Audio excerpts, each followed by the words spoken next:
Yep. Israel, it just seems that the intensity, the confidence that you have right now is maybe at an all-time high. I mean, what is it for that? Where's that energy coming from? From me, it's how I live. It's my lifestyle. And honestly, before this camp, Eugene told me the last camp was a good camp. He really enjoyed the work I put in. And he asked me, how are you going to make this one better? And he just planted that seed before the camp. And yeah, I felt like I exceeded those expectations. Wasn't never late once, never missed a session, was always on time. And I felt like I killed at this camp. So I can't wait to display skills. You saw Jared coming as a contender, it seems like, earlier maybe than most people did. It seems like you saw him coming. So what was it that you saw in him that you identified early that I'm going to be facing this guy? His spirit, if I'm being honest. His fighting spirit and his essence. And I recognize that because I'm an empath myself, so I can kind of feel the energy from a great man and a great fighter. But yeah, I like to take care of these guys. Like, I call out all the greats. And I saw that in him early on before all you guys did, and I tried to boost him up. He fell short once and then came back and, proved his worth as the next contender. I know you feel confident in yourself, of course, but does he pose a danger for you? I mean, when you look at the guy, is he a danger, a threat to you? I don't feel so. I feel like he poses a danger the same way all my past opponents pose, dangerous threats. But they keep talking about power. You ever heard that before when someone fights me? Oh, this power this, power that. It's the same old song, Fucking get it off repeat. Get me a new song. I'm just glad I have a new blood to fight in this fight. So, yeah, it's time to eat. We know that Alex Pereira isn't on this card by accident. I'm just curious what you think about him being like. Is it exciting because it could set up the story for you guys, or do you feel like he's kind of maybe riding the coattails a little bit and doesn't deserve it just yet? A little bit of both. Coattails because, the guy supposedly beat me in kickboxing, and he's still trying to chase me because I'm the one winning in life. And I like that story. Like you said, it's the story we're telling ourselves. The arc in this story is going to be beautiful if he gets past Sean Strickland. They say, I said Jury, light heavyweight champ, 3 fights in the UFC, but an extensive record in MMA. This guy's only had 4 or 5 fights, something crazy. So you know what they're doing, but I like this because I get to take him out early before he's gonna get good, but not right now. Nice. Last thing for me, you seem to be kind of a master of creating iconic moments. I guess what's your goal here? What's your goal here? This is big, bro. This is for me. This feels like, I don't know, Super Bowl, WrestleMania, that type of big. So, yeah, I'm just going to show off and show out. That's what I do. Israel over here. To your right. You mentioned... Hey, Oscar. Man, how you doing? Obviously, you got in the co-main event Alex Volkanovski. I know that's something that you're very proud of and something that you've wanted for a while. Do you feel like this is overdue to book you on the same card, or because this is International Fight Week, it actually has culminated in a perfect way? I feel like it's perfect. It's just synergy, destiny, whatever you want to call it. It's happening the way it's supposed to happen in this timeline. And yeah, what a way to cap it off. Me and Alex closing out the show in spectacular fashion. This, even at the house, man, the vibe is just unmatched. Literally, everyone that pulls up and just says, man, you guys' energy is different. You look on my freestyle bender page or Alex Volkanovski's YouTube page, you see the content we're dropping, the challenges we're having. Our team is we're just cool. We're a cool family. And I feel like the energy right now is just, it can't be fucked with. Yeah. You mentioned about putting on a show, which you obviously like to do. Do you think by the time we get to Sunday, this event will be remembered as one of the great international fight weeks like UFC 189 and something like that? Facts. I feel so. I feel like this is one of those ones that are going to be memorable because I like to make things memorable. You know how I do. I put this on myself so that way I know, like I said, pressure makes diamonds. And when you put that pressure on me, when I put that pressure on myself, I will shine like a diamond. Right, last thing for me, obviously, you just received the USADA jacket. It clearly means a lot to you. I'm sure. What does it feel like to get that on stage today? When you're great, they talk about Tittygate. So at the same time, I'm like, how the fuck? They just need to find excuses to, take away my greatness. And I understand this is what people are supposed to do. So I let them. And then, look, I will give $3 million to anyone who could ever have concrete evidence that I even know what the fuck I'm doing with steroids or how to take steroids. I promise you, wallahi, $3 million if you can find anyone who has concrete evidence that I've ever even purchased, touched or done any kind of performance-enhancing drugs or whatever. I watched, what's that, Icarus. Is it Icarus? That's how much I know about steroids from that documentary. It opened my eyes. It shocked me. So, yeah, $3 million for anyone who can ever find any concrete evidence that I've been using performance-enhancing drugs. Pull up. This is easy. It's easy to talk and type online, but really, it got to me a little bit after the Costa fight because I was like, these fucking cunts are just trying to take away my greatness because I had a fucking spectacular performance. And I'm like, how the fuck are you going to try and take that away with accusations based on nothing? So I'm like, yeah, pull up. Show me what's up. $3 million. I know you don't have that in the bank. I do. What's up, Chris Reeves? I see you out there. Since you called me out, I might as well ask you a question, eh? Yeah, let's go. What's different about Jared Cannonier? Why is this a different challenge for you? It's new blood, and I feel like a vampire right now. I'm dark, and my people around me know, they just know how it is when it comes to this part of the camp, like the fight week and, the timeline that we're in right now. So, yeah, new blood. That's what I'm going to say. I like having new blood. The last two have just been, like the Vittoria one, I got bored. The Robert one, I was waiting a little bit, and I just didn't like that for my performance. So I like having new blood, and I like having to rise to the occasion. That's the difference between me and him. I'm used to the spotlight. I'm used to all this shit. He's not. He's new to it. I feel like he's man enough and mature enough to handle it, but not like me. Outside of the new blood, though, does he pose anything to you that you haven't seen before? Nah, don't think so. I'm being dead serious, honest. I don't feel so. I feel like, not that if I'm being silly and I get caught slipping, that's on me. If it's meant to be, it's all up to me. But there's nothing he does that I've never seen before. Not even in the grappling. I don't feel so. Israel right here? Yeah. To the left. Sean Strickland and Alex Pereira obviously fighting. If Strickland wins that fight, would you welcome a fight with him? Or is it just you would? Okay, I was just curious about that, man. Because he's like the little stepbrother I never wanted. It's a weird, respect. I respect the guy because he just speaks his mind. I speak my mind too, but he speaks his mind regardless of the repercussions. We're under the same paradigm, management team, and I'm sure sometimes they have a headache with some of the stuff he puts out. But I respect the fact that he speaks his truth, whether I like it or not. He's, freedom of speech in the right and the great off USNA. So I respect that. But yeah, he's like the little stepbrother I never wanted. And I saw him last night. He knows what's up. We looked at, we know. He and me knows, yeah. Are you surprised he's a betting underdog against Pereira with how much more experience he has in MMA? Underdog. I didn't even know that. But am I surprised? The odd makers do what the odd makers do. Same way I asked you guys who makes the pound-for-pound rankings and all that shit, all the other, no, I never got a straight answer. But also same thing, who makes these odds? What have they done? What do they know? What's their credentials? So they can put the odds at whatever they want. I think, honestly, if I'm being honest, he might get fucked up, Strickland, if he doesn't fight with his ego, he'll get fucked up. Just last one from me. Jared talked during this media day about meeting you for the first time a few years ago. Do you remember that exchange that you guys had a few years back? Might have been in New York. Was it in New York? Yeah, I remember he was a few rows behind me. I saw him, and I said, what's up? And I expressed my interest to fight him back then. So I remember it, and I'm a man of my word, and here we are. Like I said, I've always, not in the shit sense, but I've always picked my opponents. Because everyone, excuse me, every time.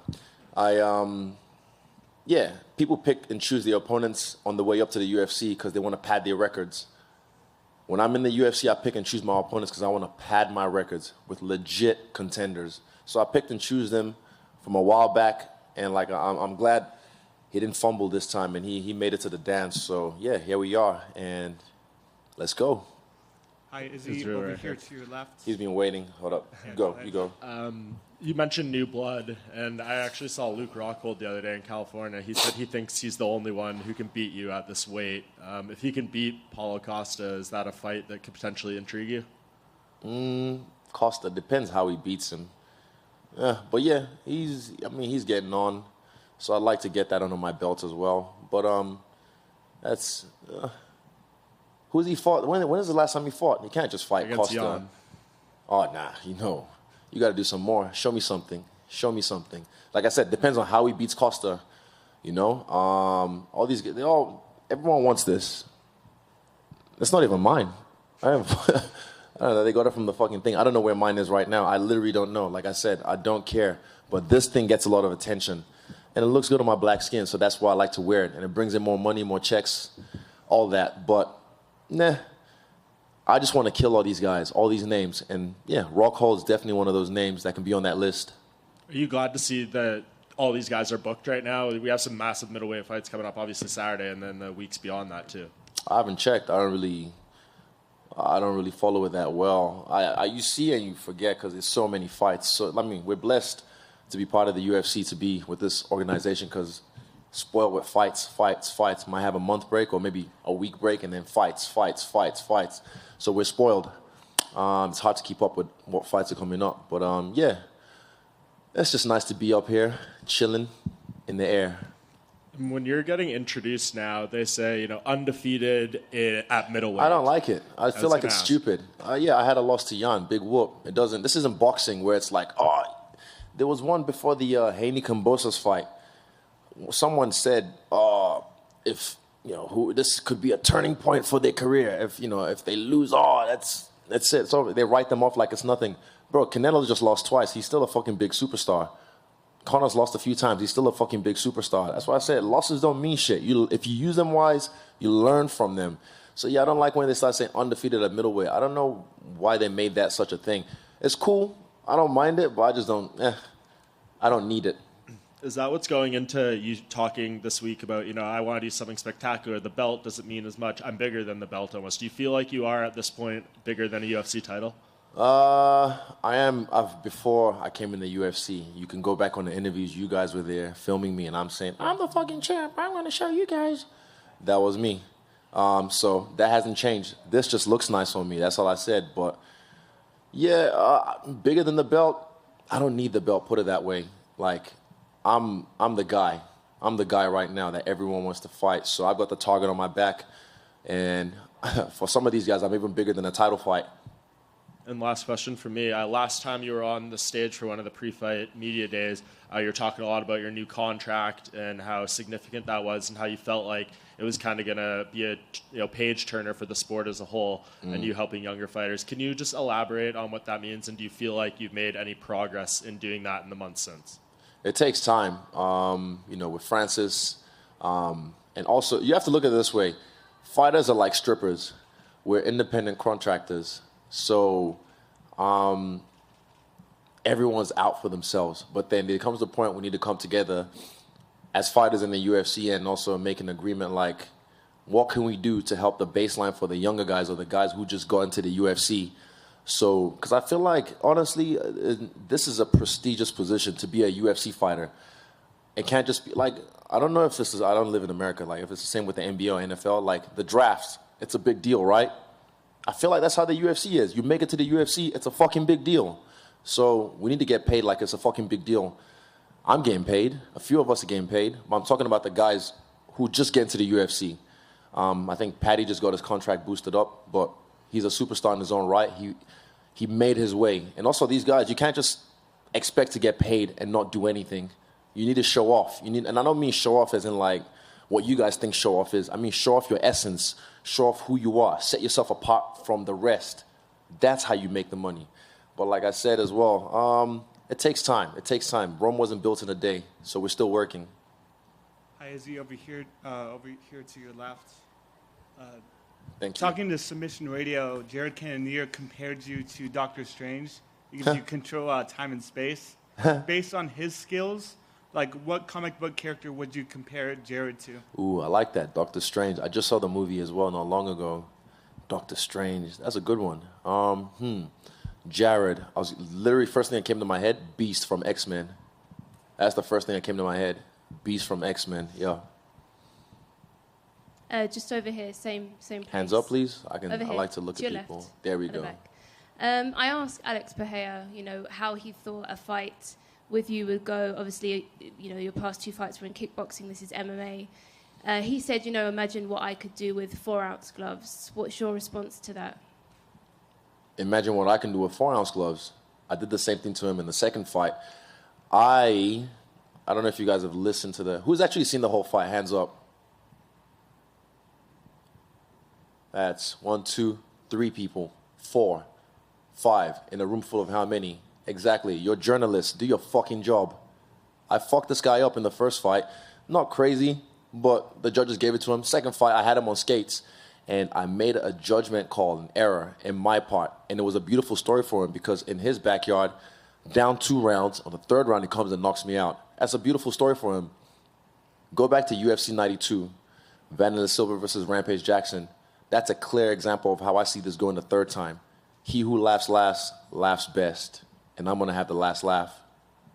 Do you believe he deserves to be in the position that he is now? Do you Deserving feel like is subjective. Deserve. Everyone deserves this. Earned. Did you earn the position? That's what everyone says, deserve. Did you earn it?